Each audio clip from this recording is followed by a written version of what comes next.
ಇವತ್ತು ಗುರುವಾರ ಸುಮಾರು 4 ಗಂಟೆಗೆ ಎದ್ದು ಮಾಮೂಲಿ ಹಾಗೆ ಬಾಗಿಲಿಗೆಲ್ಲ ರಂಗೋಲಿ ಬಿಡಿಸಿ ಮನೆಯೆಲ್ಲ ಒರೆಸಿ ಎಲ್ಲ ರೆಡಿ ಮಾಡಿದ್ದೀನಿ. ಇವಾಗ ಸುಮಾರು 5 ಗಂಟೆ ಆಗಿದೆ. ಇವಾಗ ಸ್ವಲ್ಪ ಪ್ರಸಾದನ ಮಾಡ್ಕೊಬಿಡ್ಬೇಕು ದೇವರಿಗೆ. ಬಾಳೆಹಣ್ಣೆ ರಸನ ಮಾಡ್ಕೊಳ್ಳೋಣ ಅಂತ ಇದ್ದೀನಿ. ನೆನ್ನೆ ಎಲ್ಲ ದೇವ್ರ ಸಾಮಾನೆಲ್ಲ ತೊಳೆದು ದೇವರೆಲ್ಲ ರೆಡಿ ಮಾಡಿ ನೀಟಾಗಿ ಇಟ್ಟಿದ್ದೀನಿ. ನಾನು ಪ್ರತಿ ಗುರುವಾರ ಏನಾದರೂ ಸ್ವೀಟ್ ಮಾಡೇ ಮಾಡ್ತೀನಿ. ಬೆಳಗ್ಗೆನೇ ಪೂಜೆ ಇದ್ದರೆ ಏನಾದ್ರು ಮಾಡೋಕ್ಕಾಗಲಿಲ್ಲ, ಸ್ವೀಟ್ನ ಟೈಮ್ ಇಲ್ಲ ಅಂತ ಅಂದಾಗ ಈ ಬಾಳೆಹಣ್ಣಿನ ರಸಾಯನ ಮಾಡ್ತೀನಿ. ಸಾಮಾನ್ಯವಾಗಿ ನಾನು ಗುರುವಾರ ತುಪ್ಪದ ದೀಪನೇ ಹಚ್ತೀನಿ. ಸೊ ಪ್ರಸಾದನ ರೆಡಿಯಾಗಿದೆ.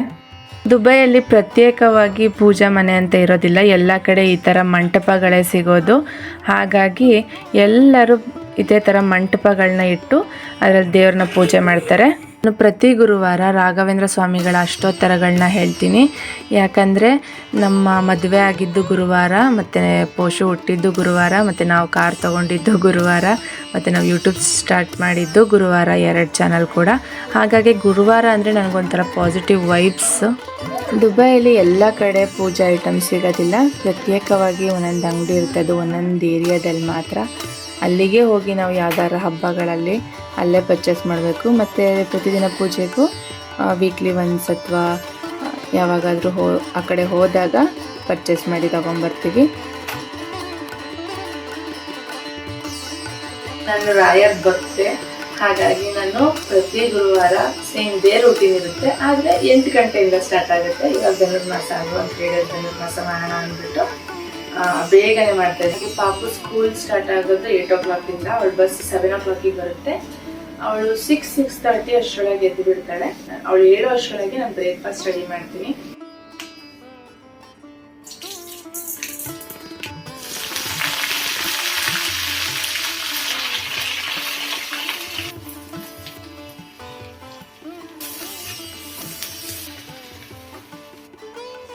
ಆ್ಯಪಲ್ನ ಲಂಚ್ ಬಾಕ್ಸಿಗೆ ಹಾಕುವಾಗ ನೀರಿಗೆ ಸ್ವಲ್ಪ ಉಪ್ಪನ್ನು ಸೇರಿಸಿ ಆ್ಯಪಲ್ನ ಪೀಸ್ ಮಾಡಿ ಅದರಲ್ಲಿ ಒಂದು 10 ನಿಮಿಷ ನೆನೆಸಿ ಬಾಕ್ಸಿಗೆ ಹಾಕೋದ್ರಿಂದ ಅದು ಬೇಗ ಕಲರ್ ಚೇಂಜ್ ಆಗೋದಿಲ್ಲ.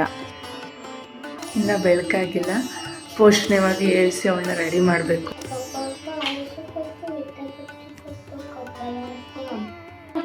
ಪೋಷಲ್ ನೋಡು, ಆಚೆ ಕಡೆ ಸಣ್ಣ ಬಂದಿದೆ ಅಲ್ವಾ ಅಂತ. ಒಂದು ಕ್ಲೌವಿಂದ ಇನ್ನೊಂದು ಬಲದೆ, ಇನ್ನೊಂದು ಕ್ಲೌವಿಂದ ಇನ್ನೊಂದು ಬಲದೆ. ನೋಡಿ ಎಷ್ಟು ಚೆನ್ನಾಗಿ ಕಾಣಿಸ್ತಾ ಇದೆ ಅಂತ ಚಿನ್ನು, ಅಲ್ಲ ಬಂಗಾರ? ಏಳು ಬೆನ್ನು ಬರಬೇಕಲ್ವಾ?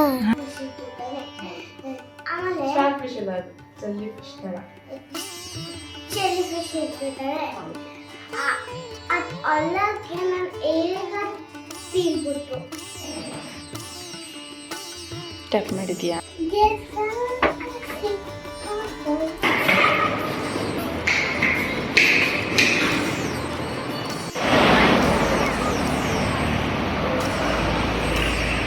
ಓಶು ಸ್ಕೂಲ್ ಬಸ್ ಬಂತು ಚಿನ್ನು. ಸೇ ಬಾಯ್ ಬಾಯ್, ಬಾಯ್ ಬಾಯ್ ಗೈಸ್. ಈ ಕಡೆ ಬಾ, ಬಾಯ್ ಬಾಯ್.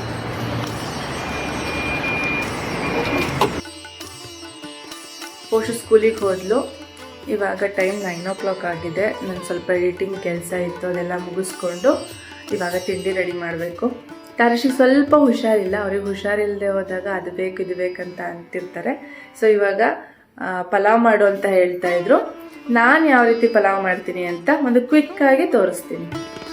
ಇಲ್ಲಿ ನಾನು 3 ಈರುಳ್ಳಿ, 2 ಟೊಮೊಟೊ ಮತ್ತು ಸ್ವಲ್ಪ ಪುದೀನ ಸೊಪ್ಪು ಮತ್ತು ಕೊತ್ತಂಬರಿ ಸೊಪ್ಪನ್ನ ಕಟ್ ಮಾಡಿ ಇಟ್ಕೊಂಡಿದ್ದೀನಿ. ಹಾಗೆ ಎಲ್ಲ ಥರದ ಸ್ಪೈಸಸ್ ಕೂಡ ತೊಗೊಂಡಿದ್ದೀನಿ. ಬಟಾಣಿ, ಆಲೂಗೆಡ್ಡೆ, ಕ್ಯಾರೆಟ್ ಮತ್ತು ಬೀನ್ಸ್ನ ಸಣ್ಣದಾಗಿ ಕಟ್ ಮಾಡಿ ವಾಶ್ ಮಾಡಿ ಇಟ್ಕೊಂಡಿದ್ದೀನಿ.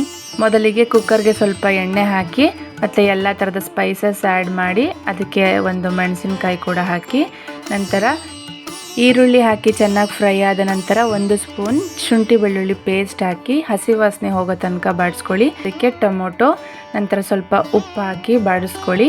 ಚಿಟ್ಕೊಂಡಿರೋ ಎಲ್ಲ ತರಕಾರಿಗಳನ್ನೂ ಆಡಿ ಚೆನ್ನಾಗಿ ಫ್ರೈ ಮಾಡ್ಕೊಳ್ಳಿ.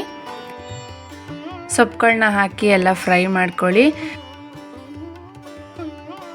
1 ಸ್ಪೂನ್ ಚಿಲ್ಲಿ ಪೌಡರ್ ಮತ್ತು ಗರಂ ಮಸಾಲ ಆ್ಯಡ್ ಮಾಡಿ ಚೆನ್ನಾಗಿ ಬಾಡಿಸ್ಕೋಬೇಕು. ನೋಡಿ ಎಷ್ಟು ಚೆನ್ನಾಗಿ ಕಾಣಿಸ್ತಾ ಇದೆ ಅಲ್ಲ, ಈ ಥರ ಮಿಕ್ಸ್ ಆಗಬೇಕು.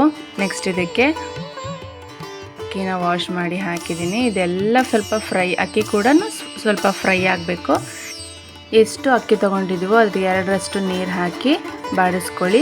ನಂತರ ಉಪ್ಪು ಸರಿ ಇದೆಯಾ ಅಂತ ಚೆಕ್ ಮಾಡಿ ಬೇಕಿದ್ರೆ ಆ್ಯಡ್ ಮಾಡಿ ಕುಕ್ಕರ್ನ ಕ್ಲೋಸ್ ಮಾಡಿ 1 ವಿಷಲ್ ಬಂದ ಮೇಲೆ ಸ್ಟವ್ನ ಆಫ್ ಮಾಡಿ.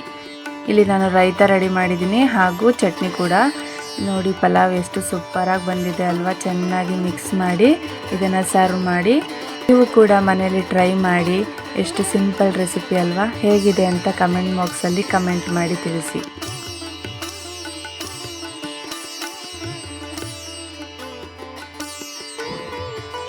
ಸೊ ಎಲ್ಲ ಕೆಲಸ ಮುಗಿದು ತಿಂಡಿ ತಿಂದು ಕೂರೋಷ್ಟೊಳಗೆ ಟೈಮ್ 10:30 ಆಯಿತು.